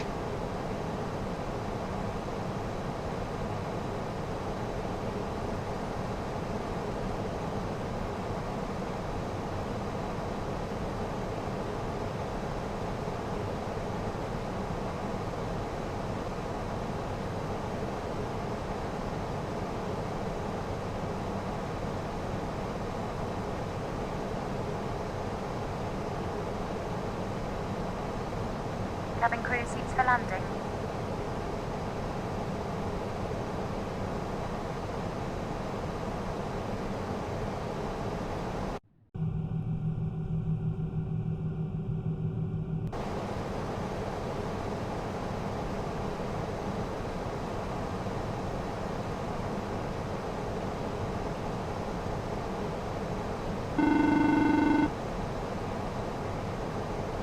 Hello, that's the cabin secure for landing. See you on the ground.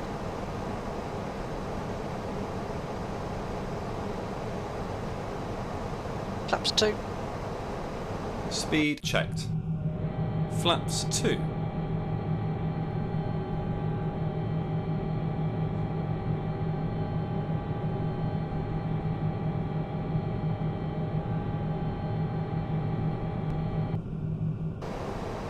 Radio altimeter alive.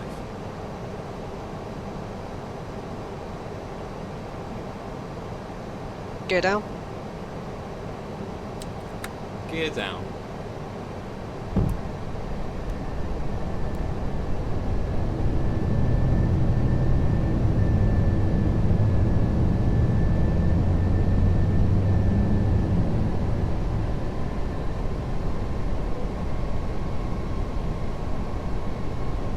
Flaps 3. Speed checked. Flaps 3.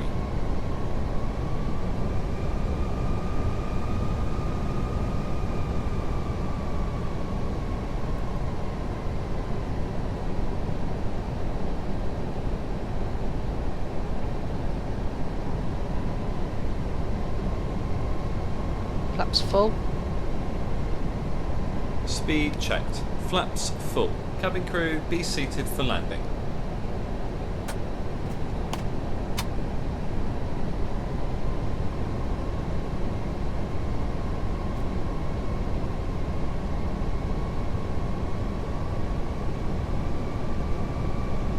Landing checklist.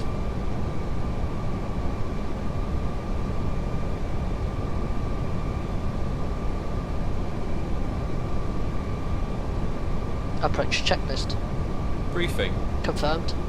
ECAM status. Checked. Seat belts. On. Barrow ref. QNH 1001 set. 1002 set. Minimum. 279 feet set. 279 feet set. Engine mode selector. Normal. Approach checklist complete. Landing checklist. Cabin crew. Advised. Auto thrust. Speed. Auto brake. Low. ECAM memo. Landing no loop. Landing checklist complete. Passing final approach fix. 1400 feet.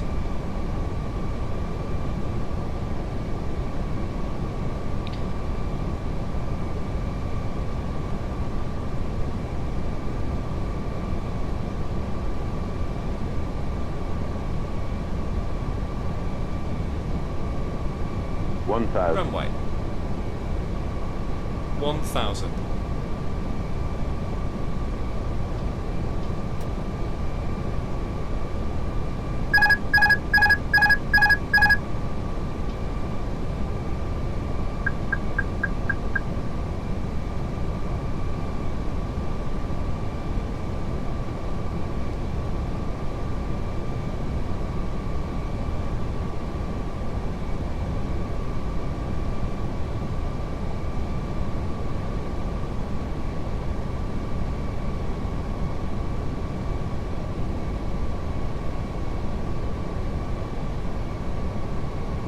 $500.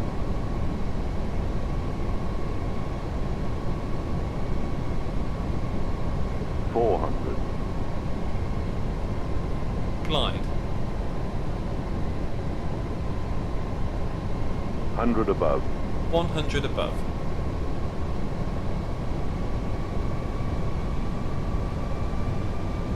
Minimum. Minimum. Continue.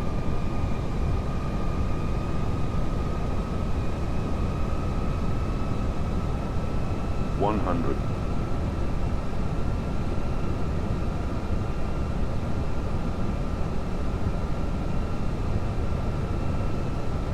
$50, $40, $30,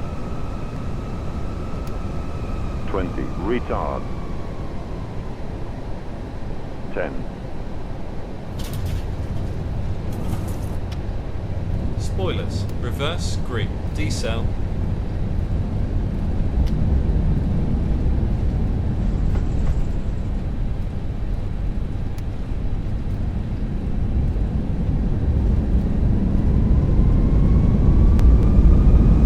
knots.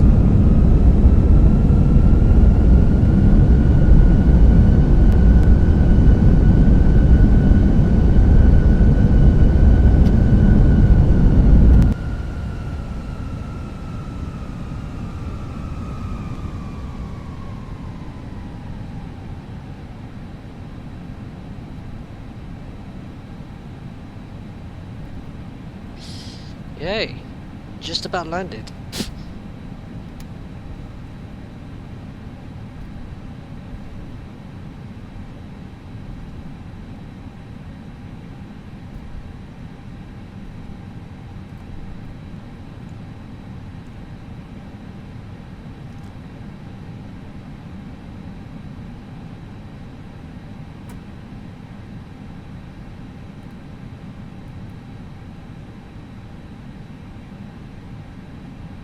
Ladies and gentlemen, please remain seated with your seatbelts fastened until the seatbelt sign has been switched off.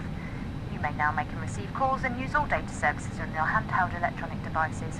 When leaving your seats, take care opening the overhead lockers as items may have moved and can fall out and cause injury. Before leaving the aircraft, please make sure you have all your personal belongings with you and remember that smoking is not allowed until you've reached the designated area. All of us at British Airways and the One World Alliance would like to wish all our customers and those of you visiting an enjoyable stay.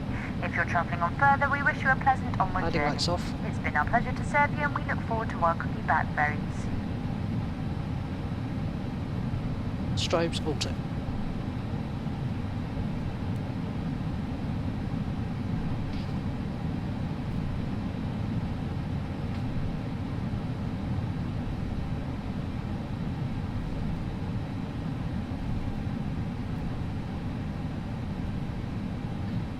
I need to work on that landing.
great thing of the fact that this flight isn't that long, and the fact that I've now landed is, thank goodness, I'm about to go to use the loo. Believe you me, I've had that coffee and it's effective. Let's put it that way.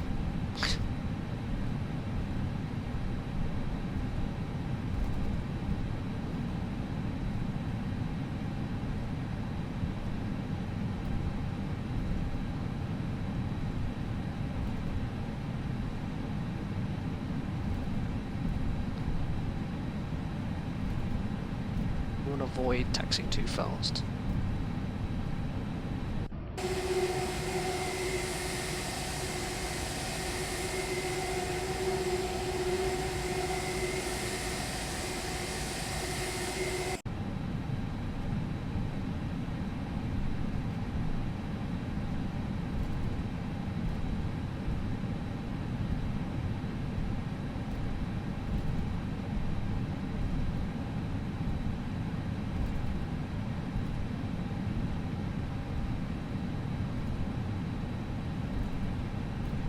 This one, next one.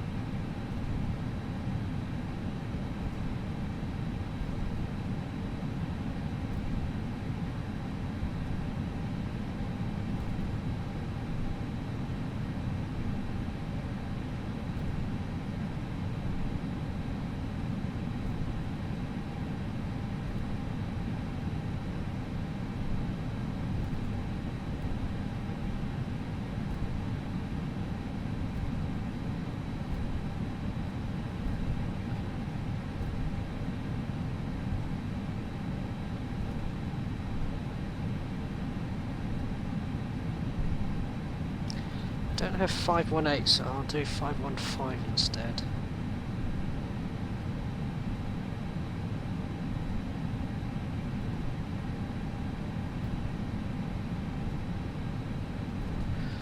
Those terminals there are for the long haul. This side is for the short haul.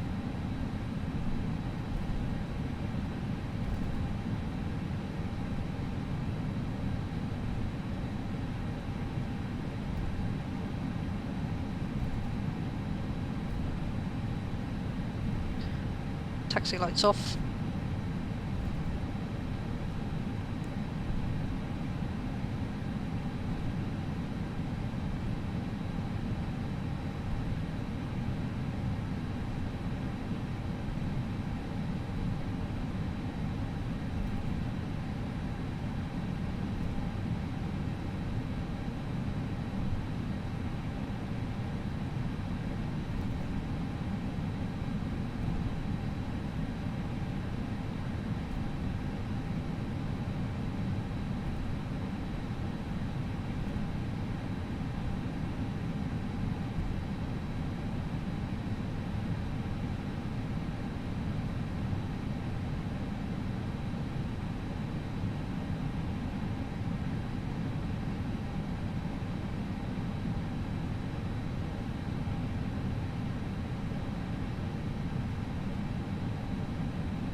Cabin crew, disarm slides and cross-check.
checklist.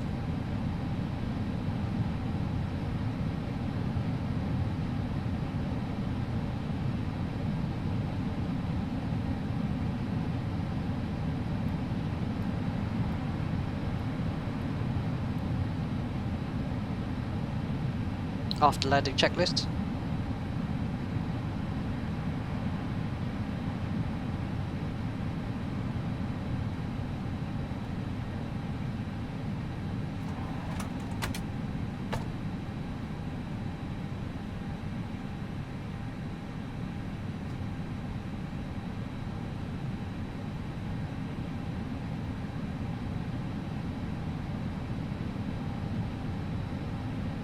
Parking checklist. APU bleed. On. Engines. Off. Seat belts. Off. Exterior lights. On. Set. Off. Fuel pumps. Off. Parking brake and chocks. Set. Parking checklist complete.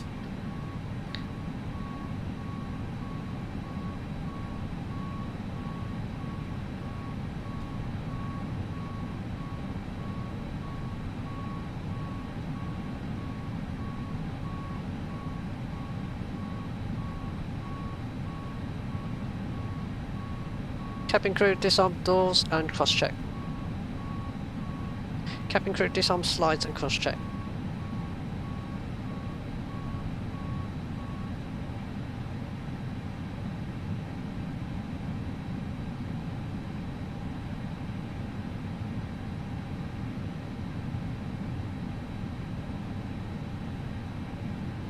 Why is he not doing that? Doors. Right. Okay. Sorry about that. My brain has now turned to mush. I want to say thank you very much for everybody who has taken the time to watch the stream. I'm not sure where I'm going to go after this, so I might decide going to Jersey, perhaps. It'll be a short trip. Might decide going to like go to Jersey and then do a return trip. I might decide going to Gatwick or use Gatwick as a base. But we'll see how it goes. So from me, let's see if I've got the right one there. I want to say thank you very much for taking the time to watch the stream, and hopefully I will stream another time. So for me, Captain Dogson, thank you very much, and I will see you next time. Bye.